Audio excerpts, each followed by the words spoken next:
Кыргызстан эгемендүүлүү мамлекет болгон тарыхында ошол убактагы Жогорку Кеңештин ролу чоң болгон.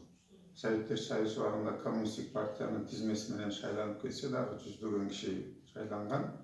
Анын ичинде көп атактуу, даңктуу аткаминерлер өз салымын Кыргызстандын эгемендүүлүк болушуна кошуп келген. Мына 1990-жылы апрель айында легендарлуу парламент аттуу Жогорку Кеңеш болгон. Ал кишилер баягы Советтер Союзу тарап атканда Кыргызстандын эгемендүүлүгү боюнча декларацияны кабыл алган, кыргыздын туусун бекиткен, гимнин бекиткен, акчасы сом киргенде дагы өзүнүн ролун чоң ойногон. Биздин ошол Жогорку Кеңеш легендарлуу парламент болгон. Мына жакында 30 жыл болгон турат.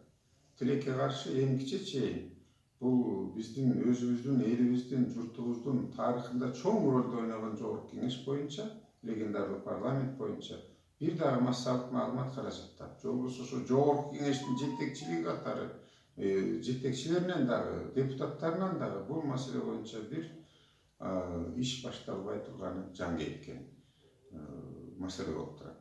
Мен айтар элем, мурунку депутат, мурунку вице-спикер катары эл журтубуз, жаштарыбыз дагы билишибиз керек. Кандайча Кыргызстан өзүнчө эгемендүү мамлекет болуп түптөлгөндүгүн. Ошон үчүн бул легендарлуу парламент боюнча жакшы телепередачалар уюштурулуш керек эле. Радио аркылуу, гезиттер аркылуу аң сезимин элдикине жеткиздей кылып туруп материалдар, бул илимий конференциялар, жогорку окуу жайларында дагы атайын бир сааттар мектептерде эч нерсе уюшулбай атат. Бул түздөн түз бүгүнкү Жогорку Кеңештин иши. Убагында Жогорку Кеңештин 70 жылдыгын биз өткөрдүк эле. Мен бул маселе боюнча төрага болдум эле.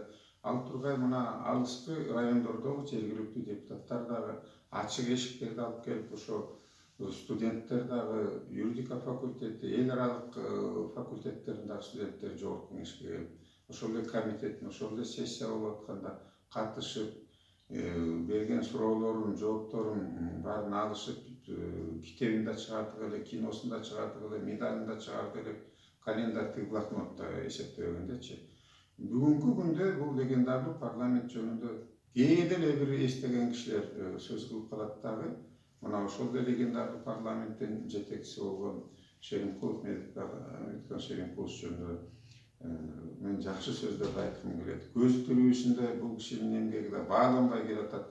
Керек болсо бул кишиге дагы баатырлык бериш керек эле. Ошол легендарлуу парламенттин мүчөсү болгон көзү тирүү депутаттарды дагы чакырып бир иш чара өтпөй турганына мен жаным кейип турат да.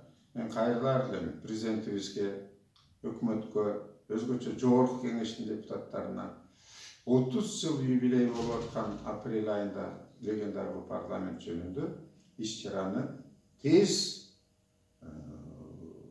пландаштырып, буну жакшыраак деңгээлде, көп деле чыгымдын деле кереги жок. Спонсорлор деле бар.